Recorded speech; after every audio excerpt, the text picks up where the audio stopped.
ایک پرسکون گاؤں میں روہن نام کا ایک مہربان لڑکا رہتا تھا۔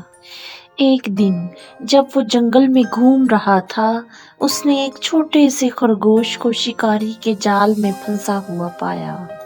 خرگوش کی ٹانگ زخمی تھی اور وہ خوف سے کانپ رہا تھا۔ روہن کو خرگوش پر بہت ترس آیا۔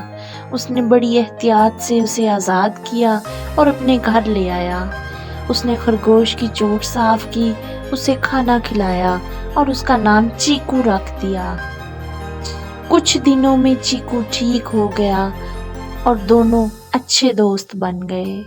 وہ ساتھ کھیلتے اور روہن ہمیشہ چیکو کے ساتھ اپنا کھانا بانٹتا۔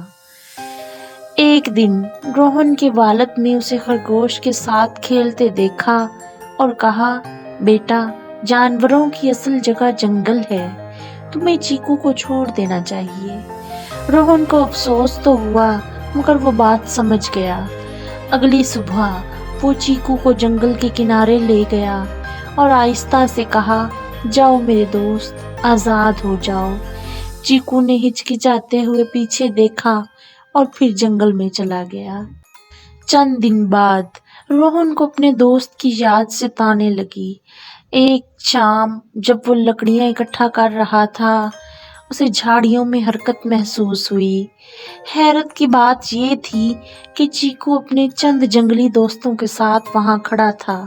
چیکو آگے بڑھا اور روہن کے قدموں میں ایک چھوٹا سا چمکدار پھل رکھ دیا، جیسے کہ شکریہ ادا کر رہا ہو۔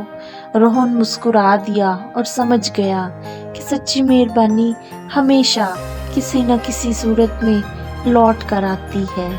اس دن کے بعد روہن اکثر جنگل جاتا اور چیکو ہمیشہ خوشی سے اس کا استقبال کرتا۔ اخلاقی سبق، نیکی اور ہمدردی کبھی ضائع نہیں جاتی، یہ کسی نہ کسی صورت میں لوٹ کر آتی ہے۔